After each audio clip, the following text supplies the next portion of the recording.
नमस्कार सभी को। आप सभी का एक बार फिर से आपके अपने स्टडी मेंटरी यूट्यूब चैनल पर हार्दिक स्वागत है। आज हम आपके सामने बीमा एवं बैंकिंग जो प्रणाली है उससे संबंधित कुछ महत्वपूर्ण बिंदु प्रस्तुत करने जा रहे हैं। ये जो महत्वपूर्ण बिंदु हैं ये आपके सभी प्रकार के जो कंपटीशन एग्ज़ाम है उसमें ये जो टॉपिक जुड़ेगा उसमें अपने इस वीडियो से एक या दो क्वेश्चन आपको अवश्य देखने को मिलेगा। और जो बैंक की तैयारी करने वाले प्रतियोगी हैं, छात्र हैं, उनके लिए तो ये वीडियो बहुत ही लाभदायक है। और उनके साथ जो स्कूली कक्षा के विद्यार्थी हैं, जो कॉमर्स से संबंधित छात्र हैं, उनके लिए भी ये वीडियो बहुत ही लाभदायक है। वीडियो अंत तक ज़रूर देखें और अगर वीडियो पसंद आए तो चैनल को सब्सक्राइब करें, वीडियो को लाइक करें और अपने दोस्तों के साथ वीडियो को शेयर करना ना भूलें। तो शुरू करते हैं हम आज का टॉपिक बीमा एवं बैंकिंग प्रणाली। सबसे पहले हम देखते हैं बीमा में क्या होता है। बीमा तीन तरीके से इसको हम समझेंगे। सबसे पहले पॉलिसी क्या होती है, बीमाकार कौन होता है और बीमाकृत कौन होता है। तो पॉलिसी जो होती है उसका अर्थ होता है एक प्रकार का लिखित समझौता, कि हम कोई भी पॉलिसी करते हैं तो वो एक प्रकार का लिखित समझौता होता है। बीमाकार कौन होता है, बीमाकार होता है बीमा करने वाला। जैसे हम किसी से बीमा करवा रहे हैं तो वो दूसरा जो व्यक्ति है जो हमारा बीमा करता है वो बीमाकार कहलाता है। मगर बीमाकृत कौन होता है, बीमाकृत होगा हम उससे दूसरे व्यक्ति से बीमा करवाते हैं तो उसके कारण बीमाकृत हम कहलाते हैं और बीमाकार वो व्यक्ति हो जाएगा। जैसे मान लो राम बीमाकार है और श्याम बीमाकृत है। तो जो श्याम है वो राम से बीमा पॉलिसी करवाता है, वो एक लिखित समझौता उन दोनों के सामने प्रस्तुत किया जाता है और जो बीमाकृत है वो उस लिखित समझौते पर हस्ताक्षर करता है। फिर है बीमा कंपनी जो है वो एक निश्चित प्रीमियम के बदले में ये आश्वासन बीमाकृत को देती है कि बीमित व्यक्ति की या तो मृत्यु हो जाए या फिर संपत्ति को किसी प्रकार का नुकसान हो जाने पर जो बीमा कंपनी है, जिस कंपनी के द्वारा वो बीमा करवाया जाता है, वो बीमा कंपनी जो है वो वास्तविक क्षति की पूर्ति करेगी। कि जो भी उनका घाटा हुआ है उसकी पूर्ति वो बीमा वाली कंपनी करेगी। जैसे कि हम कोई व्यापार करना चाहते हैं और हमने उस व्यापार का बीमा करवा लिया, उस व्यापार में अगर कोई दुर्घटना हो जाती है, मान लो उस आगजनी से वो सामान जल जाता है और अगर हमने बीमा करवा रखा है तो हमें उसकी भरपाई उस बीमा कंपनी द्वारा प्राप्त हो जाएगी। और अगर हम बीमा नहीं करवाते हैं तो उसमें जितना भी नुकसान हुआ है वो अपना ही होगा। कंपनी जो है वो किसी प्रकार का कोई भी जो सहायता है वो हमें प्रदान नहीं करेगी। बीमा करवाने में जो बीमित व्यक्ति है उसका क्षतिपूर्ति का उद्देश्य ही केवल इसमें नहीं रहता है, बल्कि क्या रहता है, सुरक्षा एवं बचत की भावना भी इसका प्रमुख उद्देश्य माना जाता है। यह जो बीमा है ये सहयोग के सिद्धांत पर कार्य करता है कि इसमें जो बीमाकृत होता है उसे किसी न किसी प्रकार का सहयोग प्राप्त होता है। भारत में जीवन बीमा निगम की देन कहाँ से आई है, ब्रिटेन की ये देन है। तो भारत में जीवन बीमा जो है ये ब्रिटेन जो देश है उसकी देन मानी जाती है। आगे है बीमा का जो आधारभूत सिद्धांत है वो क्या है। तो बीमा का जो आधारभूत सिद्धांत है वो होता है अनिश्चित घटना से होने वाली क्षतिपूर्ति को कम करना। जो अनिश्चित घटना होती है, जिस घटना के बारे में हमें पहले से पता नहीं होता है, उस घटना में जो भी नुकसान हुआ उसकी भरपाई को कम करना ही बीमा का आधारभूत सिद्धांत कहलाता है। आगे है सामाजिक व्यवस्था। सामाजिक व्यवस्था में हम देखेंगे कि दुर्घटना होने वाले की क्षतिपूर्ति सभी सदस्य मिलकर करते हैं। इसमें कई व्यक्तियों के प्रीमियम से एक कोष तैयार होता है और उस कोष का प्रयोग किसी की हानि पर होता है। जैसे कि कई व्यक्ति बीमा करवाते हैं। मगर ऐसे तो है नहीं कि उन सभी व्यक्तियों में ही किसी प्रकार की उनके व्यापार में कोई दुर्घटना या हानि हो जाए। तो उसमें दुर्घटना मान लो किसी एक की होती है तो उन सभी व्यक्तियों के जो बीमे के पैसे हैं वो इकट्ठे करके वो कंपनी उस एक व्यक्ति को दे देती है, ताकि उसका भी जो नुकसान हुआ उसकी भरपाई हो जाए और औरों से वो सहयोग की भावना पर ये कार्य करेगा। बच्चों की बंदोबस्ती बीमा पॉलिसी जो है ये बच्चे को निश्चित आयु के बाद बीमा राशि इसके द्वारा प्राप्त होती है। यह बच्चों की बंदोबस्ती बीमा पॉलिसी क्या होती है। फिर आगे है भारतीय साधारण बीमा निगम की स्थापना के बारे में अगर आपसे पूछा जाए तो वो है नवंबर 1972। अगला है अग्नि बीमा। अग्नि बीमा क्या होता है? अग्नि का अर्थ होता है आग। इसमें है सुरक्षा के भाव से प्रतिवर्ष मतलब हर वर्ष ये करवाया जाता है। सामुद्रिक बीमा क्या होता है? इसमें होता है लिखित अवधि के दौरान कोई जोखिम होने पर इसका लाभ प्राप्त होता है।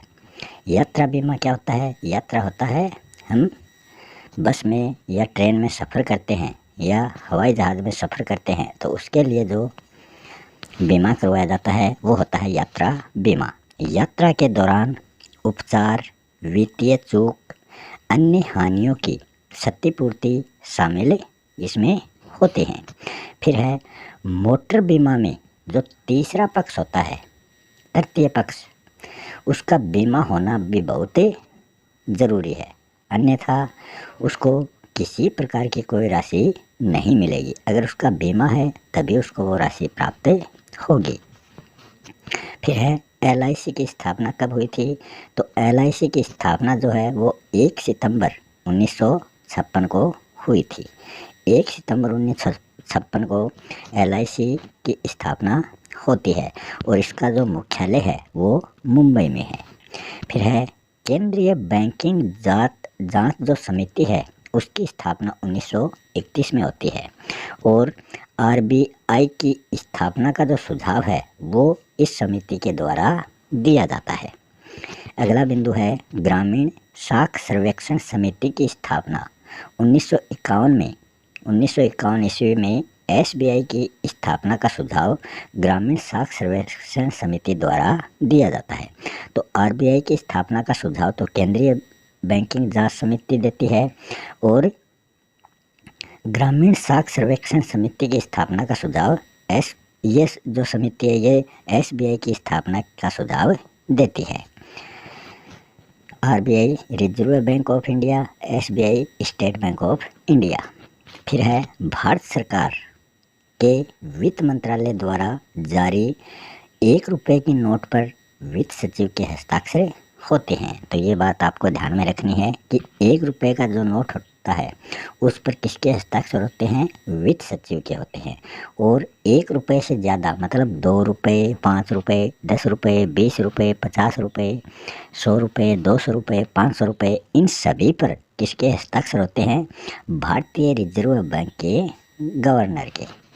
फिर है 1865 ईस्वी में स्थापित देश का जो सबसे पुराना बैंक है वो है इलाहाबाद बैंक। ये सभी से पुराना बैंक माना जाता है। 1881 ईस्वी में स्थापित अवध कॉमर्शियल बैंक जो है ये भारतीयों द्वारा संचालित प्रथम बैंक माना जाता है।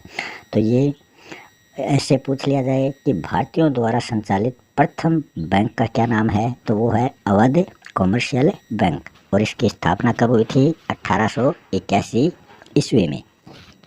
फिर आगे है पूर्ण रूप से भारत देश द्वारा 1894 ईस्वी में स्थापित प्रथम बैंक जो है उसका नाम है पंजाब नेशनल बैंक। ये पूर्ण रूप से भारतीयों द्वारा स्थापित है।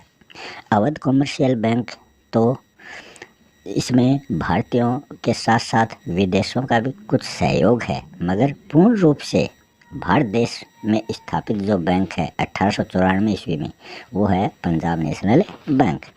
फिर है केंद्रीय बैंक क्या होता है? तो केंद्र मतलब सेंट्रल बैंक।